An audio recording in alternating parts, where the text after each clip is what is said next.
안녕하십니까. 자, 지금 시간부터는 이제 문제풀이 시간인데요. 자, 여러분들 그 기본 이론 내용에서 이 정리하셨던 부분들, 함정들이 어떻게 문제로 이제 응용이 되는지 이렇게 이제 알아보는 시간입니다. 사실 방대한 분량이라서 이렇게 이제 문제로 적서 이렇게 응용되는 부분들을 연습하는 것이 매우 중요하죠. 그래서 이 기본 이론 내용보다도 훨씬 더 중요한 것이 문제풀이 과정입니다. 그래서 이 문제풀이 과정을 연습하시다 보면 이러한 내용들이 문제로 이렇게 유형화되는구나, 이렇게 연습을 하시다 보면 시험장에 가서도 자신감을 갖고 문제를 풀 수 있는 것이죠.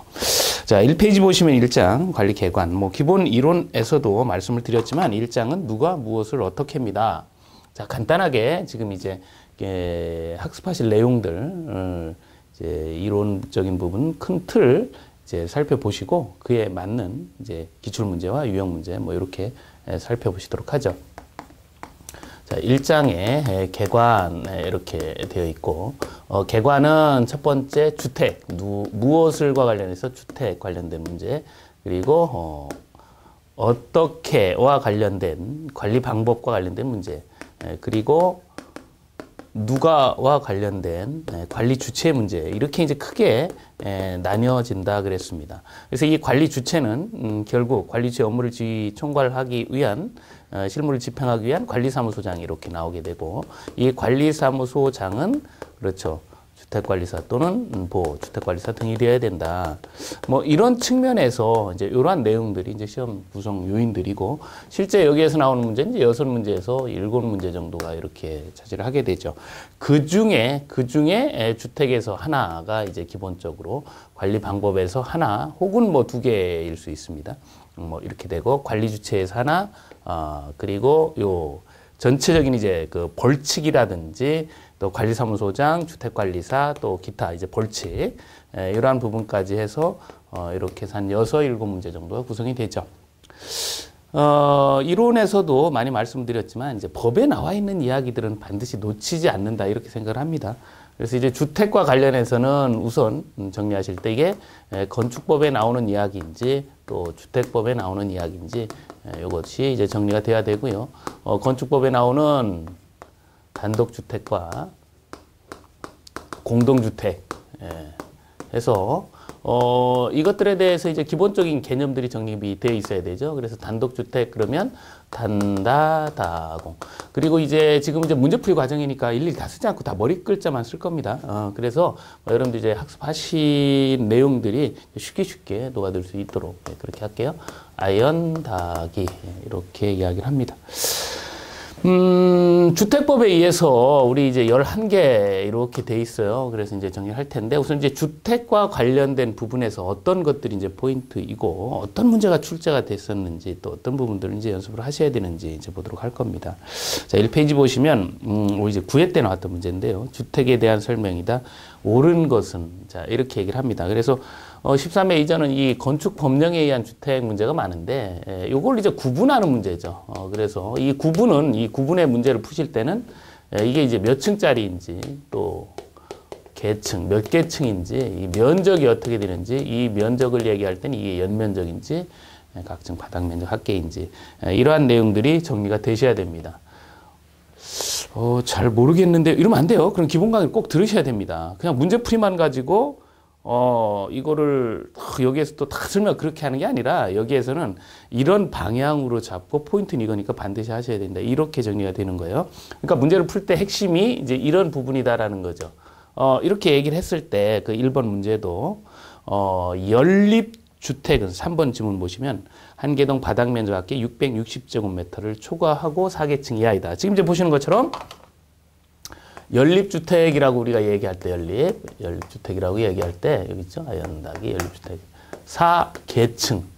면적은 주택으로서는 한 개동, 주택으로서는 한 개동 바닥 면적의 합계가 660제곱미터, 와 관련해서 660제곱미터를 초과하는 상태를 연립이라고 하죠. 그래서 이 660제곱미터 이하다 그러면 이제 다 세대가 되는 겁니다. 이제 구분점에 돼 있죠. 그래서 이렇게 이러한 부분들은 아주 기본적이면서도 뭐 예전에 주로 나왔던 부분이죠. 그래서 1번의 단독주택에는 다세대 주택은 공동주택이고요. 그렇죠? 여기 이제 다다 이렇게 얘기를 하는데 요건 다 가구, 요건 다 세대. 그렇죠? 그 다음에 공동주택의 다중주택, 이건 이제 다중이죠. 뭐 이렇게 다중주택, 기숙사 이렇게 이야기를 하고 있는데 기숙사의 경우는 이제 올해 이제 바뀐 부분이 이제 50% 이상의 취사, 그러니까 공동 취사가 50% 이상만 되면 되죠. 공동 취사가 50% 이상만 되면 된다라는 부분. 자, 이렇게 이제 정리할 수가 있습니다. 5번 보시면, 층수가 5계층 그랬는데, 5계층은 이 아파트만 5계층 이상이에요. 층 이상이고, 나머지 다세대나 연립은 4계층 이하이다. 이렇게 볼 수가 있습니다. 답은 이제 3번을 선택하시면 되겠네요. 자, 2번 구분 소유권을 인정하지 않느냐의 여부 이야기인데요. 뭐 이건 이제 간단한 문제입니다. 이 단독과 공동으로 구분할 때 그 구분은 구분 소유권을 가지고 하죠. 구분 소유권. 그래서 이것이 하나의 건축물을 수개로 구획해서 소유권을 다 나눠주면 공동. 그냥 나눴어도 소유권이 하나면 단독. 이런 개념으로 이제 정리할 수가 있습니다. 따라서 단독이냐 공동이냐 그걸 물어본 거고요. 구분 소유권 인정하지 않는다 그러면 이 중에 하나를 찾아봐라 그 얘기죠. 그래서 여기 세 번째 다가구를 선택하시면 됩니다. 또 이제 이 기출문제 유형을 이제 보시면서 또 주의하셔야 될 점이 있는데, 이제 저도 이제 설명을 드리다가, 이제는 법이 바뀌어서 이렇게 수정하셔야 됩니다라든지 이런 부분들이 있어요. 이런 부분들 놓치시면 안 돼요. 그러니까 그냥 옛날 문제를 그대로 공부하시면 안 됩니다. 법은 항상 바뀌는 거니까 바뀌어 있는 부분들 설명을 드릴 때 정리하도록 합니다. 자, 계속 이제 보시면, 건축법령상 공동, 주택에 관한 종류다. 이렇게 얘기를 하고 있어요. 그래서 층수가 3층 이하고, 이 층수 이야기할 때 3층 이렇게 층과 계층이 있는데 이렇게 층으로 이야기하는 건 딱 하나밖에 없습니다. 그죠? 이거 이제 다중주택 이야기죠. 다중주택. 이런 부분들은 뭐 쉽게 하실 수 있을 거예요. 자, 4번 보시면 공동주택에 해당하지 않는 거, 뭐 해당하는 거 이렇게 물어봅니다. 단다다공, 아연다기 구분해봐라 그 얘기죠. 그래서 이것도 쉽게 연립과 다세대가 공동주택이다. 가장 쉬운 유형이고요. 이건 이제 13회 이전 문제 유형 스타일이에요. 이제 최근의 문제는 이제 주택법령상의 주택을 이제 물어보는데, 그게 이제 5번, 뭐, 또 6번, 7번, 이제 이런 유형들의 문제죠. 그래서 우선 이 주택법령상의 주택을 물어보면 지문이 무지하게 길다는 겁니다. 왜냐면 용어를 다 설명을 하니까. 그래서 이 11개 주택을 기본적으로 뽑아올 수 있어야 돼요. 그러니까 문제풀이라고 하는 것이 문제를 풀면서 실력도 배양을 하지만 기본적으로 어느 정도 이렇게 좀 그 구분 포인트를 잡고 계셔야 됩니다. 일단 주택이 뭔지, 또 준주택이 뭔지, 그리고 요 주택 중에 이제 우리 이제 이렇게 나누면서 주택법에서도 단독주택하고 공동주택이 있습니다. 이렇게. 공동주택의 정의까지 보실 수 있어야 돼요. 주택, 공동주택, 준주택, 세대, 구분형 공동주택. 이렇게 보실 수 있어야 되고, 그 다음에 국민주택.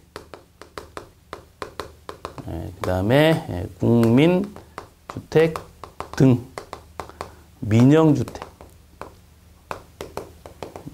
이제 이런 패턴으로 하나가 정리가 되고, 도시형 생활주택.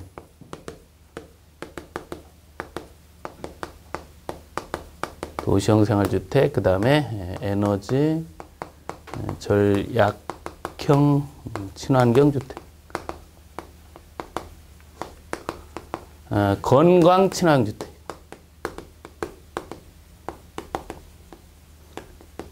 요즘 이제 마지막으로 꼭 정리하셔야 될 게 이제 장수명 주택이죠. 뭐 이건 이제 시험 문제는 나와 있지 않지만 예상 문제에서는 많이 나올 거예요. 그죠? 자, 이렇게 하나, 둘, 셋, 넷, 다섯, 여섯, 일곱, 여덟, 아홉, 열, 열하나. 이 11하나의 주택법령상의 주택의 특징을 다 아셔야 돼요. 좀 만만치는 않습니다만, 그 예전에 요 단다다공 아연다기로 물어보던 스타일에서 이걸 개별적으로 주관식으로 객관식으로 물어볼 때 훨씬 그 폭이 넓습니다. 그리고 이 안에서 이 11개 중에서는 올해도 반드시 이제 뭔가 하나가 나오겠죠. 가장 유력한 것이 뭐 장수명, 또 요거 이제 세대 구분형 공동주택과의 연계, 뭐 이런 내용이 이제 질문으로 나올 수가 있는데, 또 어느 분은 그래요. 이렇게 말씀드리면, 야, 여기만 막 별표 치고, 막 형광펜 치고 그러는데, 실제 이제 공부라는 건 그렇지 않습니다. 전체 내용 중에 어느 한 부분만에 좀 허술하면 자신감이 떨어지는 거예요. 그러면 아무래도 이제 불안불안하고 실수도 하고 하는 거죠. 그래서 이제 완벽하게 여기서 이제 어쨌든 나오니까 잘 정리하도록 합니다.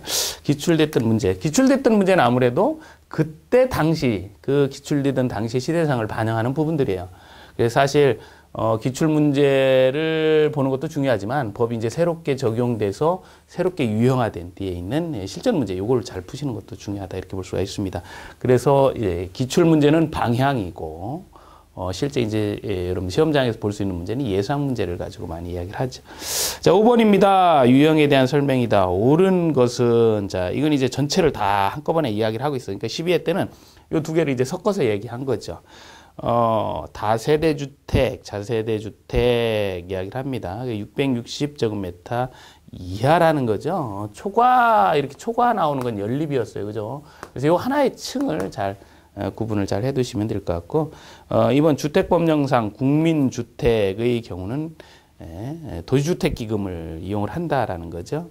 그래서 예전 그 12회 때 출제될 당시의 법은 국민주택기금이었지만 지금은 또 법이 바뀌어 도시주택기금이라고 이렇게 표현하잖아요.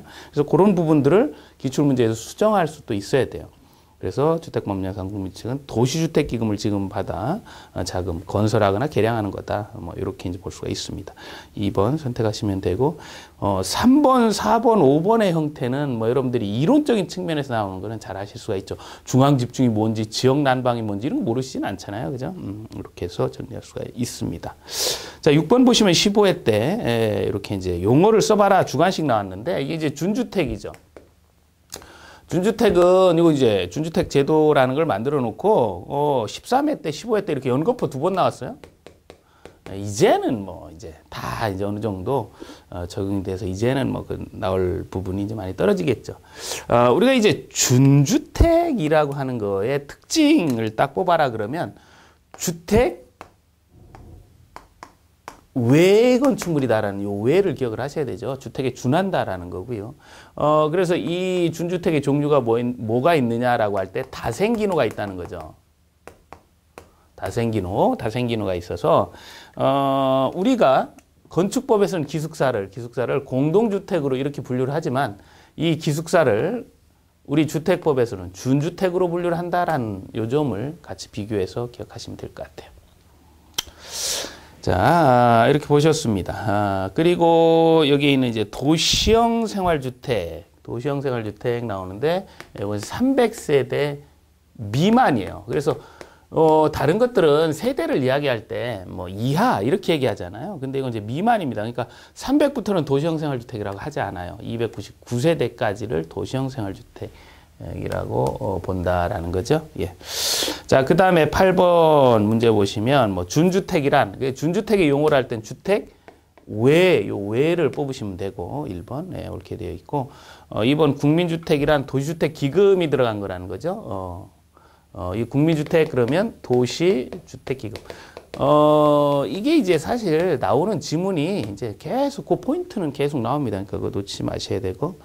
그 다음에 이제 3번 지문이 있는데, 우리 이제 16회 때 나올 때는 이 민간건설 중형국민주택이라는 제도가 있었어요. 16회면 뭐 그렇게 먼 시점이 아닌데, 민간건설 중형국민주택. 근데 어쨌든 지금 단계는 이게 없습니다. 법이 이제 삭제가 됐어요. 이런 제도가 이제 없어요.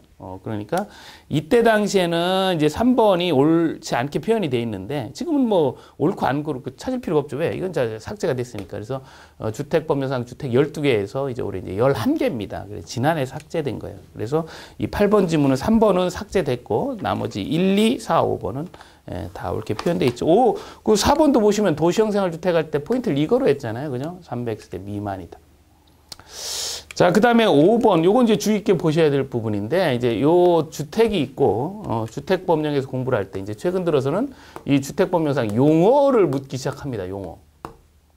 이 용어를 묻는데, 첫 번째 공구라는 개념이죠. 그래서 요거는 요 16회 때는 이렇게 지문으로 나왔잖아요. 지문으로 나왔는데, 지문으로 나왔는데, 이게 이제 뒤에는 이게 주관식 문제로 또 변형이 됩니다. 그러니까 이런 것들 흐름, 이런 거 잘 정리하고 계셔야 돼요. 공부라고 하는 건 뭐냐면, 여러분들도 뭐 공수할 때 1공부, 2공부 하잖아요. 예, 맞습니다. 그래서, 먼저 짓고, 나중에 짓고, 이런 차이잖아요. 그래서 그걸 이제 우리 법적 표현으로 할 때, 먼저 짓고, 착공을 먼저 할 수 있다라는 거죠. 이런 착공 신고. 그럼 다 짓고 나면 뭐예요? 사용 검사하죠. 이 공구라고 하는 것은 이 착공, 그러니까 시작과 끝을 별도로 수행할 수 있는 것이죠. 별도로 수행할 수 있는 것을 공구라고 합니다. 그래서 이런 용어는 뭐 지문으로도 나올 수 있고 주관식으로도 나올 수 있고 실제로 이제 나왔고요. 이렇게 그래서 반드시 놓치지 마셔야 될 거예요. 우리가 이제 그 공부를 하시면서 또 주의하셔야 될 게 뭐냐면 알고 있습니다. 이게 뭔지 대략 알아요, 대략. 근데 포인트를 몰라, 포인트를. 그래서 사실 이제 포인트를 잘 잡고 해야 돼요. 예. 그리고 우린 주관식이 있기 때문에 정확하게 쓰는 훈련 해야 됩니다. 제가 머리 글자 막 쓰다가 착공, 신고 이렇게 쓰는 거는 여러분들도 착공, 신고 이렇게 쓸 수 있어야 돼. 그래야 또 이제 훈련이 같이 병행이 되는 겁니다. 자, 이렇게 볼 수가 있어요. 그 다음에 이제 9번 문제 보시면, 이제 주택 단지 이야기를 합니다. 이것도 이제 용어에서 나오는 이야기인데, 주택 단지. 자, 이런 것들이 사실은 이제 주택법을 여러분들이 이제 읽으실 때 이제 좀 아주 기본이 되는 것들이에요. 예전의 문제는 그냥 뭐 짬뽕이 돼가지고 이게 실무에서 분명히 나왔는데 이게 시설계로 문제인지, 이게 뭐 회계 문제인지, 뭐 이게 법규 문제인지 몰랐어요. 근데 이제 최근 어떻게 되느냐? 요 실무 문제가 이제 조금 이제 틀을 잡아갑니다. 그러니까 아주 실무스러운 문제들이 나와요. 기본적으로 이런 표현들을 좀 정확히 이해하고 있는지 이런 것들 이제 물어보는데 우리가 주택 단지라고 할 때 뭐 몇 단지 관리사무소장 이렇게 단지라는 표현을 쓸 때는 요게 공동주택과 부대시설과 복리시설이 함께 있다 그 소리입니다. 함께 있다 그 소리야. 그래서 집만 짓는 게 아니라 부대 복리시설을 같이 짓는 걸 주택 단지라고 해요. 그래서 우리가 주택 단지를 30세대 이상 하겠다 그러면 사업계획 승인하고 연결이 되는 거죠. 그래서 이렇게 이제 여기 아파트 단지 있고 또 옆에 또 단지 있고 그렇잖아요. 근데 이제 단지를 구성을 할 때는 이렇게 단지와 단지 사이 여기 이제 단지 있고 여기 단지 있잖아요. 단지 사이에는 이렇게 뭔가 이제 구획이 되게끔 이렇게 합니다. 이렇게 구획. 이제 그게 뭐냐? 단지 구분과 관련된 이야기죠. 그래서 1번 보시면 철도, 고속도로, 자동차 전용도로가 기본이고 일반적인 도로는 20하고 8이에요. 28. 예, 그래서 이거 연결해서 읽으면 무슨 욕같이 들리잖아요. 20하고 8. 그래서 20m 이상, 20m 이상의 도시계획 이해정 도로 또 8m 이상의 20m 이상의 일반 도로, 8m 이상의 도시계획 예정 도로는 요게 있으면 하나의 단지로 할 수가 없습니다. 별도로 해야 돼요. 그래서 기본은 단지의 기본은 8m입니다. 우리가 단지 내 도로도 기본이 7m잖아요. 근데 우리 집은 5번 집은 보시면 폭 4m다. 폭 4m면 이거 하나로 관리할 수 있습니다. 단지 내 도로도 7m인데. 그러니까 한 단지 내에 있는 이런 도로도 이렇게 도로도 기본이 7m인데 이 안에 4m 도로가 있다 그래서 관리 못 할까요? 다 할 수 있죠. 그래서 우리 이제 5번이 잘못된 겁니다. 그래서 좀 이제 포괄적으로 개념. 그래서 주택 단지 그럼 단지 내 도로가 7m고 전체적으로 숫자는 이제 이렇게. 실제 이제 여러분들이 공부를 하시다 보면 이제 숫자가 많이 나오시잖아요. 그러면 숫자를 의식적으로 많이 외우시려고 하시는 분 계신데 그건 좀 바람직스럽진 않습니다. 숫자를 틀려서 이렇게 핵심적으로 물어봐서 숫자를 틀려서 답안이 틀리는 경우는 거의 없어요. 40문제 중에 하나 혹은 두 개? 근데 숫자는 굉장히 많은데 실제 그래요.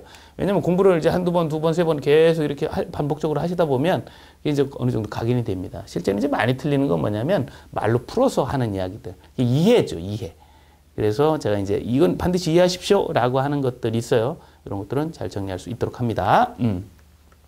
그 다음에 자, 이쪽에서 보시면 10번 문제를 보시죠. 이거 17회니까 지지난해 나온 문제인데, 뭘 물어봤냐면 세대 구분형 공동주택을 물어봤어요. 이거 이제 17회 때 이런 제도가 생겼습니다. 세대를 이렇게 구분하는 거죠. 이렇게, 볼까요? 예. 단위 세대 평면도가 있는데 통상적으로 보면 뭐 4베이, 3베이 해가지고 한 세대가 이렇게 살잖아요. 근데 이거를 두 세대가 살 수 있도록 이렇게 만들어 놓은 거예요. 두 세대가 살 수 있도록. 하나의 세대인데 이게 포인트는 여기에 두 가지가 있습니다. 요 세대 구분형 공동주택 할 때 포인트는 뭐냐면 이렇게 쪼개는 건 좋다는 거죠. 쪼개는 건 좋은데 다 쪼갤 수는 없다는 거죠. 3분의 1 범위 내에서만 쪼갤 수 있다라는 것 하나 기억을 하셔야 되고, 쪼개더라도 사람이 살아야 되잖아요. 그러니까 최소 주거 면적인 14제곱미터 이상으로 쪼개줘야 된다라는 게 이제 숫자와 관련된 부분입니다. 자, 이런 표현들이 실제로 이해가 되는데, 그래서 거기도 10번 보시면, 뭐 기억번 보시면 10제곱미터 아니 14제곱미터니까 기억 잘못됐고, 또 그 다음에 3분의 1을 넘지 말아라, 뭐 이렇게 쭉 연결해라, 뭐 욕실 부월 현관이 있어야 된다. 근데 미음번 보시면 3분의 1을 넘으면 안 되죠. 3분의 1 이하라 그랬잖아요. 그래서 이렇게 해서 이제 답은 이제 쉽게 찾았는데, 실제 이제 이 세대 구분형 공동주택의 핵심은 뭐냐면, 진짜 핵심은, 그리고 이런 숫자를 물어보면 다 답을 냅니다. 근데 핵심은 뭐냐면, 이렇게 하나로 사업계획 승인을 아까 이제 이 주택 단지 30세대 이상이면 사업계획 승인을 받는다 그랬는데, 사업계획 승인을 받을 때 이 전체 이게 몇 세대냐, 1000세대다 이렇게 사업계획 승인을 받으면, 이렇게 3분의 1 범위 내에서는 이렇게 나눌 수 있다 그랬잖아요. 이렇게 나눌 수 있다 그랬잖아요. 그럼 나눠 놓으면 한 집이 살아요? 두 집에 살아요? 두 집이 살잖아요, 지금. 실제로 몇 집이 살자 그랬어요? 1000세대가 살자 그래 놓고 두 집이 사는 거예요. 그래서 이거를 3분의 1 범위 내로 하는데, 그러면 제 핵심 그거죠. 사업계획 승인 받으면 주택 건설 기준 등에 관한 규정에 적용을 받아서 집을 짓는데, 이 규정에 의하면 부대 복리설을 어떻게 만들 것이냐, 이 기준이 다 나오죠. 이 기준에 의하면 이걸 몇 세대로 보느냐 그 얘기예요. 실제로 두 세대가 살아도 한 세대로 본다는 거. 그러니까 기준에 의해서 아주 간단하게 해서 50세대 이상이면 관리사무소가 있어야 돼요. 근데 사업계획 승인은 예를 들어서 50세대로 받았는데 이렇게 세대 구분해서 60세대가 산다. 40세대가 받았는데 구분해서 3분의 1 해서 뭐 55세대가 산다. 그럼 관리사무소를 어떻게 해야 되느냐, 이런 문제예요. 55세대가 아니고 40세대 기준으로 한다는 거죠. 요 부분. 그래서 지금 이제 요 지문은 이해를 하셔야 돼요. 제가 이제 아까 말씀드렸죠. 이해하셔야 될 지문. 5페이지에 보시면 정답 및 해설이 있습니다. 맨 밑에 내려가면 동그라미 2번 있어요. 동그라미 2번. 거기 보시면 세대 구분형 공동주택 건설과 관련하여 주택 건설 기준 등을 적용하는 경우에 세대 구분형 공동주택의 세대수는 그 구분된 공간의 세대와 관계없이 하나로 산정을 한다. 이걸 이해를 하셔야 돼요. 그냥 암기하시면 안 돼요. 응용할 수 있어야 되니까. 그래서 이 부분이 이제 핵심적인 부분이고, 이런 부분들은 다시 또 이야기가 될 수 있어요. 장수명 주택과 관련해서 우리 장수명 주택의 개념이 이제 오래 간다라는, 오래가는 이런 표현도 있지만, 또 장수명 주택은 어떤 표현도 있어요. 그렇죠? 이렇게 리모델링 같은 것이 이제 구조가 이렇게 쉽게 변경이 될 수 있는 이런 측면에서도 점수를 높게 주잖아요. 두 세대로 나눌 수 있는 이런 측면에서 보니까 다시 또 이렇게 조명을 받을 수가 있겠다라는 겁니다. 자, 그 다음에 11번. 또 이제 최근 문제 유형이 뭐냐면, 이제 우리 주택건설 자격증 취득하면 이 분양자한테만 가는 게 아니에요, 그죠? 우리 이제 임대단지도 갑니다. 그리고 이제 올해부터는 법이 이제 민간 임대주택 관한 특별법과 공공주택 특별법으로 이제 바뀌면서 임대주택의 제도가 조금 이제 이원화됐죠. 물론 관리와 관련해서는 무조건 다 임대주택은 하나입니다만. 자, 이렇게 이야기를 했을 때, 이제 자격증 따면 임대주택도 간다는 거죠. 그러니까 이 민간 임대주택 관한 특별법 내용을 알고 있느냐, 이런 것도 이제 물어보기 시작하는 거예요. 그래서 이제 17회 때도 그 용어를 물어봤었죠. 자, 거기도 보시면 뭐 내용 자체는 크게 뭐 어렵거나 하진 않습니다. 뭐 준공공 그러면 이런 우리가 얘기하는 주택공사, 한국토지주택공사, 뭐 또 이런 지방공사 EA 사업자가 하는 거죠.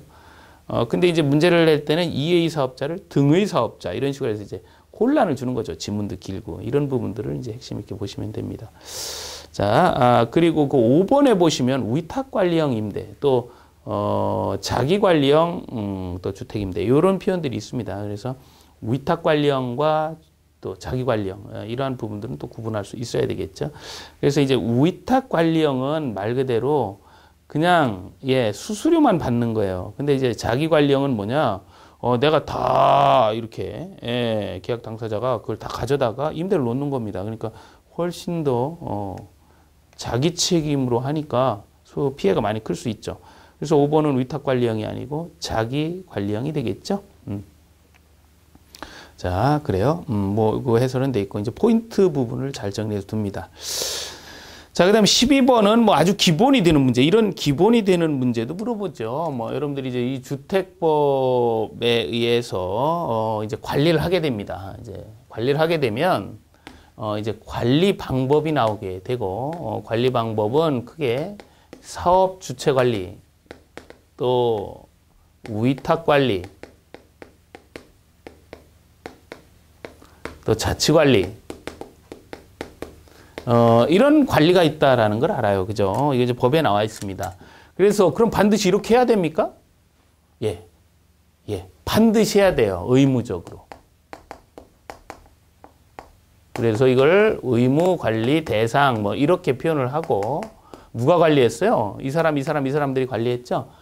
그래서 사업주체 관리하면 사업주체, 위탁관리하면 주택관리업자, 자치관리하면 관리사무소장을 관리 주체로 보고 그래서 이 대표 선수를 누굴 뽑았냐면 위탁관리의 대표자인 주택관리업자를 대표자로 뽑아서 주택관리업자에 의한 의무관리 대상이다. 이렇게 얘기를 합니다. 그래서 이 법을 적용해야 하는 이 의무관리 대상이 여러분 잘 아시는 300세대 이상 150세대 이상으로서 승강기가 있거나 중앙집중식이거나 지역난방이거나 주택과 주택건축물, 동일건축물이거나 이렇게 이제 이야기하는 거 아닙니까? 그래서 이게 이제 우리가 이제 흔히 주택관리업자 등에 의한 이 표현을 빼고 이 앞에 있는 부분은 빼고 그냥 의무관리 대상이다 이렇게 얘기를 하는 거죠. 그래서 12번 문제도 이제 이렇게 나와 있습니다. 뭐 답은 쉽게 알 수 있고 이거 뭐 모르시는 분이 있어요. 왜냐하면 이건 내 자격증 따면 갈 곳, 안 갈 곳을 구분하는 거기 때문에 뭐 누구나 다 잘 알고 있는 겁니다. 그런 문제도 12, 13 이렇게 이야기를 하고 있잖아요. 그죠? 자, 정리할 수 있습니다. 아주 쉬운 유형이고요. 자, 14번 보시면 이제 관리 방법 중에서 이제 관리 방법 이야기를 이제 지금부터 이제 할 텐데.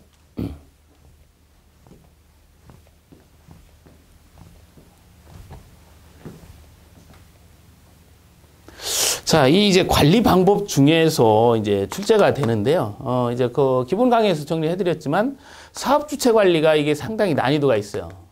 난이도가 있다 보니까 이제 잘 출제되지는 않습니다만 그래도 어렵게 나올 때 대비해서 기억을 하셔야 되고요. 요 위탁 관리와 관련된 부분은 주택 관리업자를 물어봅니다. 주택 관리업자. 근데 이 주택관리업자는 늘 물어보는 이야기들을 물어봐서 그래도 좀 다행스럽고요.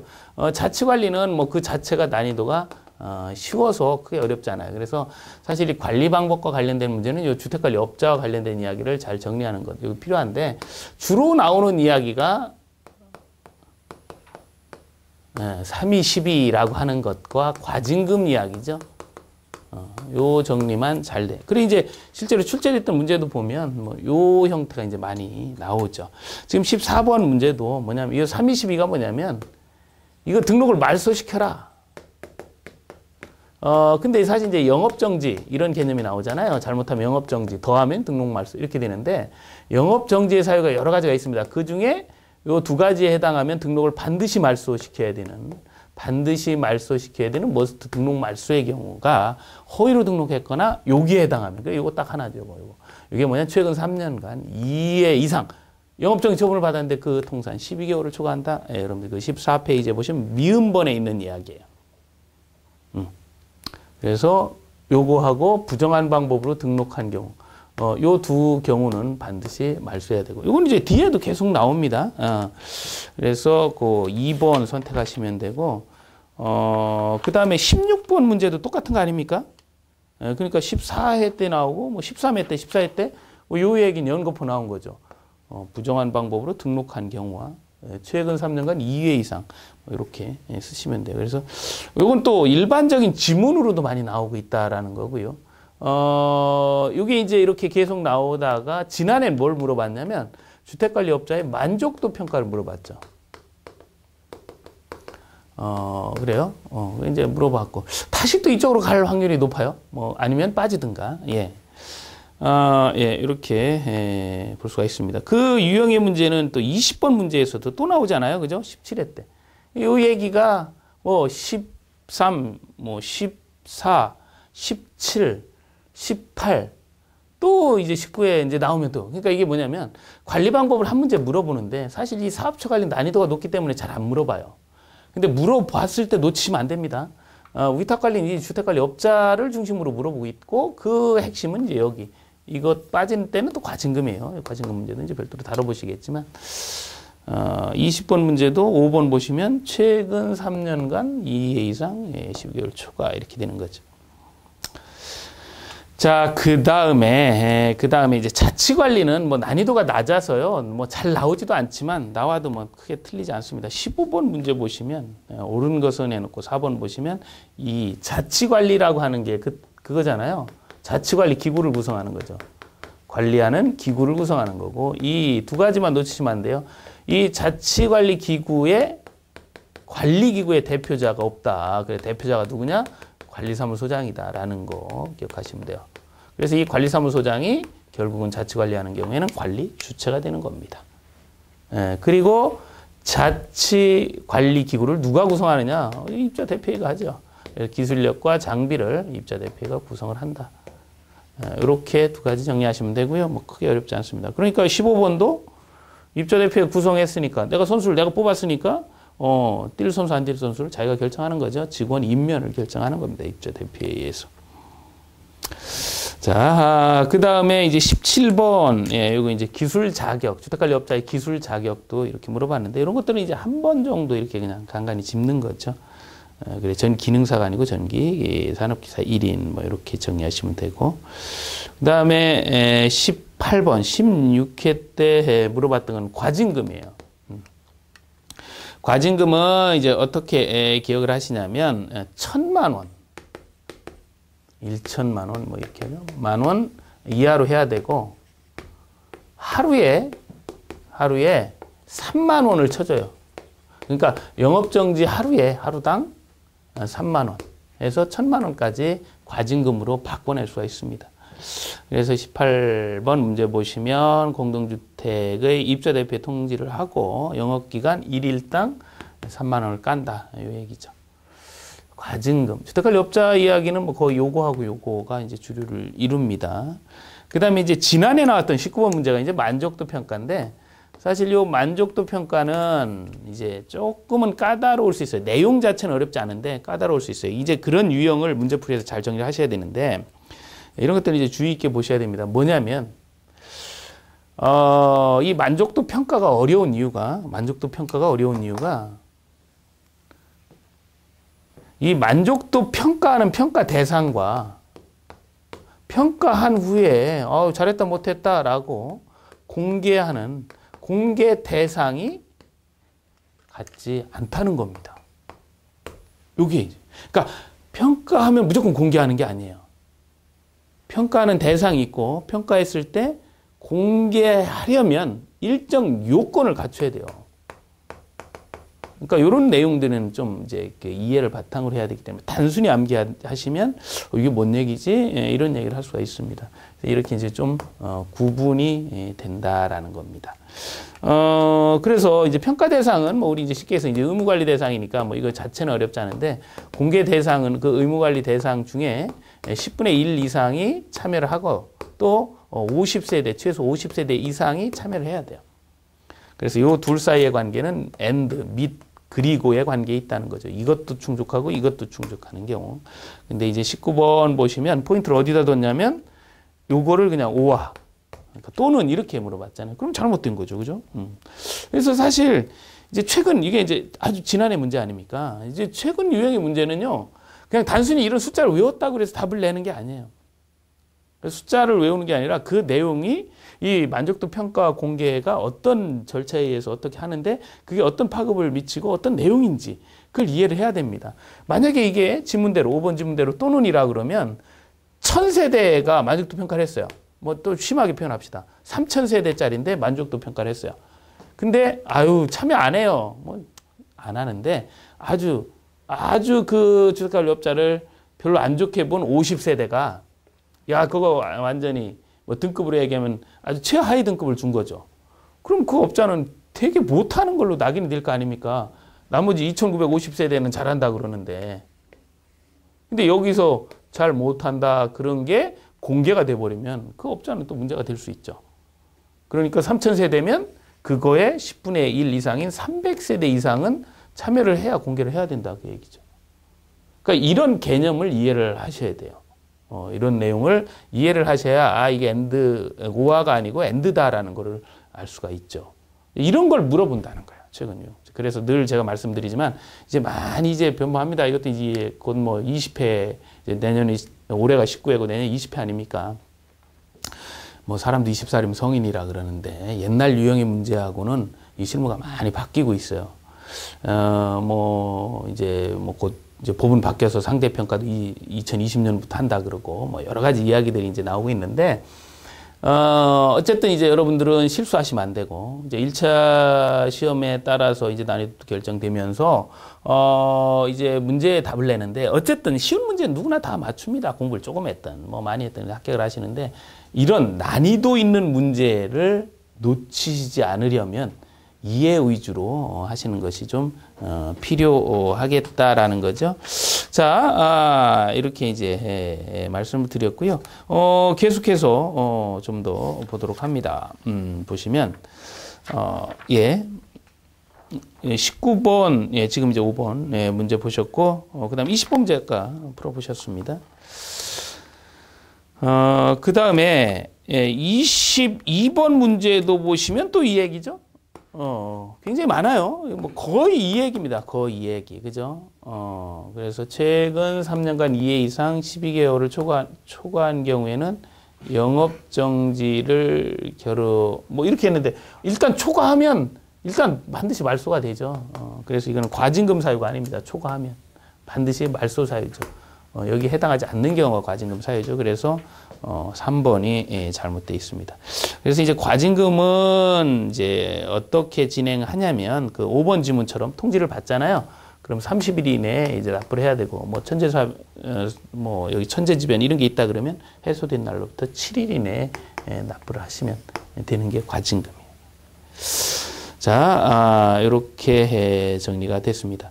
자, 그 다음에 요 과징금과 관련된 문제는 거기 이제 25번 문제도 또 나오죠? 예. 그래서 그 25번은 지금 그 인쇄가 조금 잘못됐어요. 그죠? 30일 이내 납부하고 천재지변이 있다면 7일 이내입니다. 4일 이내가 아니고 그건 좀 수정 좀 해주세요. 예. 7일 이내 이렇게 정리할 수 있습니다. 자, 이렇게 돼 있고요. 그 다음에 26번 문제 또 똑같은 문제죠. 그죠? 정말 많이 나오죠. 이 주택관리업의 등록 말소, 요 과징금 이야기. 그죠? 기출 문제를 보시면 알아요. 그렇기 때문에 또 나오고. 그러니까 오히려 이건 좀 어떻게 보면 좀 다행스러운 부분이 아닌가 이렇게 생각됩니다. 26번에 영업정지 1일당 3만 원이죠. 30일 기준으로 부과 1천만 원 초과할 수 없다. 예, 이렇게 이야기를 합니다. 자, 이렇게 되고요. 그리고 예, 그 이제 일반적인 이제 관리 방법에 대한 정리를 하셨다면 요 일반적인 관리 방법과 예, 여기 나왔던 일반적인 관리 방법과 이제 비교하셔야 될 게 하나가 있죠. 그래서 의무적으로 이렇게 해야 되는구나라는 걸 알았잖아요. 이렇게. 예, 그래서 사업주체 관리에서 자치위탁 관리로 이렇게 이제 의무적으로 해야 되는 경우가 있고 또 이제 이런 경우는 아니지만 이제 해야 되는 경우 중에 공동 관리와 구분 관리가 있다라는 거죠. 그래서 요 공동 관리, 구분 관리는 임의 사항이에요. 임의 필요에 의해서 하는 겁니다. 그래서 가장 큰 차이는 요걸 구분하실 수 있어야 돼요. 그래서 이거는 결정이 되면 시장 등에게 30일 이내에 신고하고 또 사업 주체에도 통지해주고 뭐 이런 절차를 밟는데, 그죠? 얘는 임의사항이기 때문에 뭐 그렇게 막 뭐 해라 이런 거 없어요. 그냥 이렇게 하고 있다라고 시장 등에게 통보만 지체 없이 하면 돼요. 그래서 요 차이가 사실은 가장 큰 차이고, 요 차이를 우리 이제 10회 때 물어본 문제가 21번 문제입니다. 그래서 공동 구분 관리 결정을 했다. 이건 임의 사항이기 때문에 뭐 사업 주체한테 이렇게 통보할 필요가 없어요. 그래서 시장 등에게 통보하면 돼요. 그래서 요 내용이 이제 하나가 있고, 그 다음에 이제 그 23번 문제는 뒤에서 풀 겁니다. 요건 이제 좀 굉장히 중요한 유형의 문제예요. 이거는 이제 누가와 관련되는, 특히 이제 이 주택관리사와 관련되는 문제죠. 그래서 굉장히 중요하고, 여러분 이제 이론 강의에서는 고금배 제거 중 하면서 정리를 했던 겁니다. 그래서, 이제, 실제 이제 요걸 이제 정리가 되셨다면 이렇게 정리했던 거 아닙니까? 고금배, 뒤에서 한 번 더 볼 겁니다. 기본, 그러니까 실제로 예상되는 유형에서 한 번 더 볼 거예요. 제거, 중에서 1차, 2차, 3차 했을 때 60이 없고, 1차는 경고. 그래서 이거 두 개 나눠서 1, 2, 2, 3, 그 다음에 6, 3, 6, 6. 예, 이렇게 이제 자격정지 기간을 새겼던 겁니다. 그래서, 첫 번째 점 보시면, 보고명령, 이게 자료 제출 보고죠. 보고명령 3차는 자격정지 2개월, 또 중과실로 인한 2차의 손해배상은 자격정지 6개월. 요 두 가지를 이제 뽑는 문제인데, 그냥 단순하게 보시면 뭐 이렇게 어려운 문제도 나오지? 예, 나옵니다. 그리고 충분히 이렇게 출제가 우려되는 주택관리사 행정처분과 관련된 부분들은 아주 정확하게 머리 글자로 암기를 하셔야 돼요. 그렇죠? 그 다음에 24번 문제는 자기관리형, 뭐 위탁관리형, 이렇게 얘기하는데, 그죠? 100호, 300호를 얘기를 합니다. 요즘은 이제 이 개념도 이 임대주택법으로 바뀌어가면서 단독주택은 100호, 공동주택은 100세대 이런 표현을 쓰고 있습니다. 자, 이렇게 볼 수가 있고요. 그 다음에 이제 27번 문제 이제 마지막으로 보실 겁니다. 27번 문제는 이제 민간임대주택 법령에서 이제 이 임대사업자와 임차인 대표이나 또 이런 관계가 어떻게 되느냐, 요걸 아는 거죠. 그래서 27번 보시면 이제 둘 사이의 관계. 이렇게 이제 임대주택이 있습니다. 임대주택이 있어요. 큰 틀을 이제 말씀드리는 겁니다. 이게 이제 지난해까지는 그래 안 했는데 지금은 요게 민간 그리고 공공 이렇게 나뉘어져요. 임대주택이. 어쨌든 나눠지고 민간 임대주택에 관한 특별법, 공공주택 특별법을 쓰는데 관리와 관련해서는 구분하지 않습니다. 그냥 임대주택이라고 생각하시면 돼요.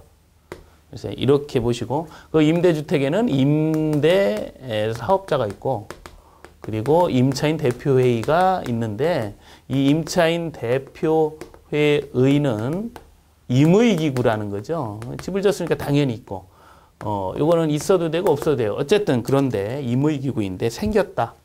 어쨌든 구성이 됐다. 그럼 둘 사이의 관계는 뭐냐? 딱 한마디로 표현하면 이겁니다. 협의해야 한다. 할 수 있다가 아니고 한다. 모든 내용을 협의해야 돼요. 그 얘기죠. 그래서 27번 보시면 20호 이상. 이제 이 규정이 적용되는 건 20호 이상이에요. 20호 이상이고, 그리고 뭐 관리비, 뭐 관리 규약, 또 공용 부분의 부대시설, 복리시설, 유지보수 이런 내용들을 서로 협의한다. 그래서 거기도 박스 안에 보시면 각 호의 사항을 협의하여야 한다. 이렇게 돼 있죠. 요 내용을, 요건 좀 이해를 조금 바탕으로 하셔야 됩니다. 자, 이렇게 해서 이제 기출문제의 요 관리 방법까지를 살펴보신 거예요. 관리 방법까지. 그리고 이제 다음 시간에는 이제 누가 이제 관리를 할 것인지 본격적으로 이제 30번, 28번인가요? 예, 28번 문제부터 진행을 하도록 합니다. 그래서 관리 주체의 업무에서부터 진행을 하도록 하죠. 자, 오늘 여기까지 진행하도록 합니다. 예, 수고하셨습니다.